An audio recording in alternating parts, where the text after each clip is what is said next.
কেশানুর পাড়ার কাকিমাদের একসময় কড়া জবাব দিয়ে বাড়ি থেকে বিদায় করে দিল মিঠি। হ্যাঁ বন্ধুরা, আজকের গল্পে এমনই একটা ঘটনা দেখা যাবে, তাই পুরোটা জানতে ভিডিওটিতে লাইক দাও, চ্যানেলটি সাবস্ক্রাইব করে শেষ পর্যন্ত দেখে যাও। গল্পের শুরুতে দেখা যাবে বড় ঠাম্মি লক্ষ্মীমণিকে বলছে, শোনো বৌমা, তোমার যা ভালো মনে হয় তুমি তাই করবে, ছোটরা এত কথা বললে তো হবে না।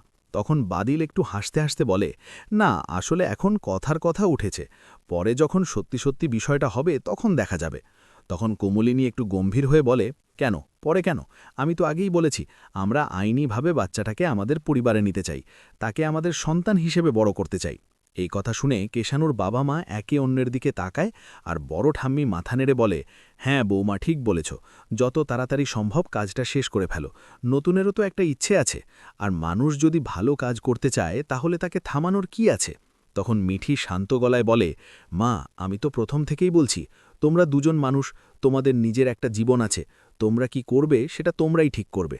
তখন কেশানু মাথা নেড়ে বলে, হ্যাঁ আমিও তাই মনে করি, স্যার আর আন্টির ব্যাপার তারা নিজেরাই বুঝে নেবে। কিন্তু তখনই বুবলাই একটু রেগে বলে, কেন আমাদের কোনো কথা নেই নাকি? আমরা তো চাই না মা আবার কাউকে দত্তক নেক, আমরা 3 ভাই বোন আছি, তাহলে হঠাৎ আরেকজন কেন?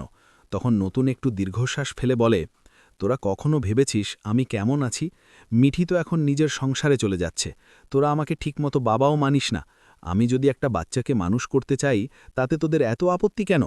তখন পাশে বসা বাচ্চাটা খুশিতে হেসে ওঠে, কিন্তু বুবলাই আবার বলে, নতুন কাকু তোমার ব্যাপার আলাদা, তুমি যা খুশি করো, কিন্তু মায়ের ব্যাপারে আমরা মানতে পারছি না। তখন নতুন একটু কড়া গলায় বলে, কেন তোর মা আর আমি কি আলাদা? আমরা তো এখন স্বামী স্ত্রী, আমার যা আছে তারও তাই, আর তার যা আছে আমারও তাই। আমি জানি আমার সম্মানের জন্য ও সব সময় পাশে থাকবে, তোরা মান বা না মান। বড় ঠাম্মি তখন বলে, আমি কিন্তু ওদের সিদ্ধান্তের পক্ষেই আছি। আর মিঠি আবারও বলে, তোমরা অন্যের কথায় কান দিও না, তোমাদের জীবন তোমরাই ঠিক করবে। তখন বুবলাই বলে, কিন্তু আমি বড় ছেলে, আমার কথার কোনো দাম নেই নাকি? পাড়ার লোকজন কি বলবে, বুড়ো বয়সে নতুন শখ হয়েছে? তখন কোমলিনী হেসে বলে, পাড়ার লোকজন অনেক কিছুই বলে, তোর বউকে নিয়েও তো বলে, তাতে কি তুই সংসার ছেড়ে দিয়েছিস? না তো, তাই অন্যের কথায় লাভ নেই, আমি ঠিক করেছি বাচ্চাটাকে দত্তক নেবই। এমন সময়ে বর্ষা একটু খোঁচা দিয়ে বলে, বড় ঠাম্মি এখন তো বলবেই নতুন কাকু তো খাওয়ায়, তাই না? তখন বড় ঠাম্মি একটু কষ্ট পেয়ে বলে, বর্ষা এসব কথা বলিস না। তখন কোমলিনী বলে, থাক ওকে বলতে দাও, বড় বড় কথা বলতে তো ওদের ভালোই লাগে। তখন বাবিল মাঝখান থেকে বলে, আচ্ছা মা এসব নিয়ে এখন ঝগড়া না করি, এখন তো কিছুই হচ্ছে না। তখন কোমলিনী বলে, না সিদ্ধান্ত কিন্তু নিয়ে ফেলেছি, আমরা ওকে আমাদের নাম দেবই। কেশানু তখন শান্তভাবে বলে, আন্টি এতে আমাদের কোনো সমস্যা নেই, এটা আপনাদের ব্যাপার। তখন কেশানুর বাবা মাও বলে, হ্যাঁ আমাদেরও আপত্তি নেই। তখন কোমলিনী হালকা হাসে আর বলে, ধন্যবাদ, আপনাদের কথা শুনে ভালো লাগলো। তারপর একটু পরে কেশানুর বাবা বলে, আচ্ছা এবার উঠি।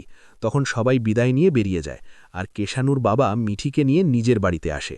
বাড়িতে ঢুকতেই কেশানুর মামা এগিয়ে এসে বলে, মিঠিমা তুমি এসেছো, আমরা খুব চিন্তায় ছিলাম, শেষ পর্যন্ত তুমি ফিরে এসেছো এটাই বড় কথা। তখন কেশানু বলে, থাক না মামা, পুরনো কথা না তুললেই ভালো। তখন কৃষ্ণকলি বলে, হ্যাঁ এবার কিন্তু বৌভাতের আয়োজন করতে হবে, কবে হবে বলো? তখন কেশানু একটু লজ্জা পেয়ে বলে, এত বড় করে না করলেও চলে, একবার তো অনেক খরচ হয়েছে।